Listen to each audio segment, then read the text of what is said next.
There is what, speaking of this topic of the war in Gaza that's going on right now and all of this stuff, there is, and I want to kind of like preface what I'm saying right now with whenever wars break out, there is this tremendous fog. And so I don't want to like I don't want to give anyone the impression that I'm claiming any degree of certainty about any of this stuff, because I try my best, especially when you're opposing. I always feel this pressure, like when you're opposing the current thing, to make sure you do your absolute best to get it right. And so you try to you try to not like speculate about things that might later turn out to not be true. But I got to say, there is a lot about October 7th that doesn't make any sense. And there's a lot about it that are just still unanswered questions. And it's becoming stranger and stranger. And I think it's like, it's almost one of those things where it would be irresponsible to not talk about at all. So there just today, the Minister of National Security for Israel, they made this statement about how the journalists that were embedded with Hamas will be treated like terrorists and dealt with as terrorists. And this was making big waves on social media. And now it's kind of coming out a lot that, yes, in fact, there were these freelance journalists, some associated with the AP, some associated with CNN, who were with Hamas on October 7th as all of this stuff was going down. What I find so shocking about, I hadn't heard about this until you mentioned it literally just before we recorded, but I saw on Twitter the pictures of the journalists with the terrorists, and that was like, I don't know, that was some out there Twitter stuff right there where you're like, that seems really crazy that CNN or the AP could have potentially have been in the know about this incident, and then how is it possible that they're in the know and Israel's not in the know? So I would have thought that if journalists were there to take pictures and cover this incident, that would have been really wild and created more of a problem for Israel intelligence in terms of how they missed this. Yes. Now, in terms of both CNN and the AP, I can also understand that I can see how they can walk it back and go, like, it's not definitive that CNN knew beforehand. No, not at all. As much as that they have, and I'm just working off the pictures. It's a brand new topic. I can understand how you are looking to have coverage, the same as like the way the CIA works with contacts on the ground or whatever.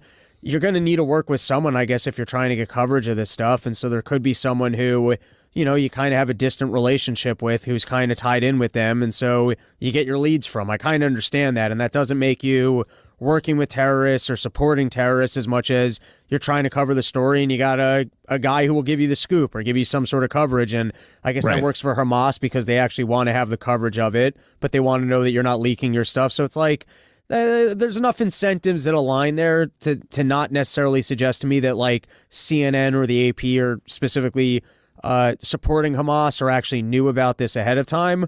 But the fact that Israel's actually, I guess, acknowledging that does seem to accentuate the either intelligence failures or the more nefarious, willful desire to have had a large incident that would give them right to go in. Well, look, right, exactly. So it doesn't at all prove that any of the journalists were in on it. The journalists could have had a scoop. They could have been said, hey, come here at this time. There's going to be a big newsworthy but how event. Is intelligence not following those people? That's you know the that there's question. A couple contacts. That's how the do you fucking not know question. Everything they do. That is what really is hard to not understand. So how is it that these journalists are tipped off to this, but Israeli intelligence, supposedly the best intelligence in the world, did not know about this? And this has been a big question. And I'm sorry. I mean, like, I know this is kind of, I know in these moments, you're kind of not allowed, in some loose sense of the word, to ask these questions. But the question has to be asked, and this is something that we've been talking about since it happened. How the hell did this happen? How the hell did the most surveilled area in the world, which is Gaza, against the most supposedly prepared country in the world, which is Israel, which is the most prepared specifically for this threat? Not like there's a whole bunch of different threats going on, but this specific threat with supposedly the best intelligence in the world, the Mossad, right? Who even has dirt on American politicians, who's just figures everything out, can steal nuclear secrets when they need to, can do all of this shit. How is it that there were these journalists embedded there and you weren't able to figure this out? And now you're saying you're going to hunt them down? Now there have been a whole bunch of, like, at this point, firsthand reporting. The Gray Zone has done a bunch on this about, like, airstrikes that were called in by Israelis, that they were like, there's reports that there was a lot of people were killed in the crossfire between the IDF and Hamas. And I don't know. I don't know if that's true or that's not true. I don't actually think that would necessarily make it that different of a story, depending on the details, I suppose. But there have also been these pictures that have been released, and a lot of people on social media have been talking about this. And I've seen a lot of people like with military experience and some level of expertise talking about this. But there are these pictures of, like, the way that homes were burned up and destroyed, and the way that big, the cars and everything like that. And the official story is that Hamas came in with guns and grenades. And I'll just say that some of the damage looks like this was not done by either guns or grenades. That's all I'll say. So one of the things that what part of what's so crazy about these GOP candidates, all like sitting here going, finish the job, do whatever you need to do, is that none of us even exactly know what the fuck happened here. And there seems to be no effort to even figure it out.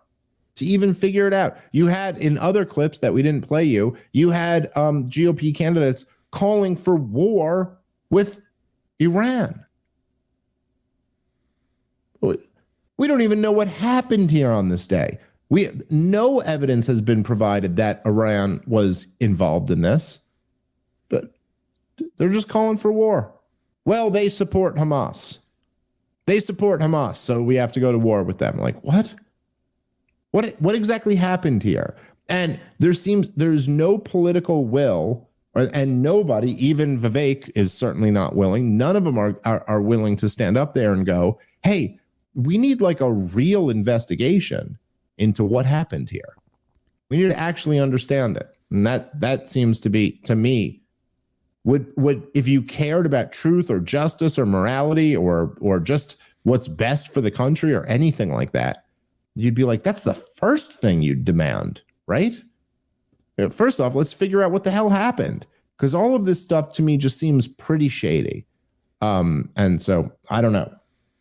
We'll see. Don't hold your breath. I don't think the calls for that investigation are coming anytime soon. Any other thoughts on that, Rob?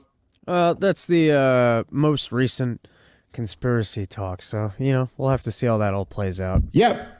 No, I think that's fair enough. Like, I'm not taking like a firm position on any of this. I'm just saying that, like, there are a lot of things here that seem to not add up.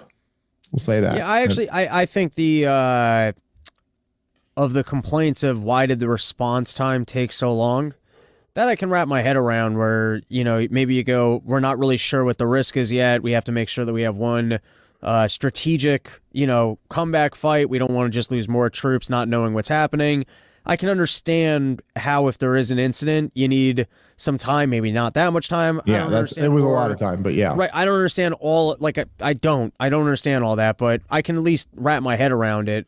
I can wrap my head around that almost a little bit more than the, You seem to have a wall there and people like watching it and stuff. How does the incident, take place? Yeah, no, I agree. All right, look, we're going to wrap up there.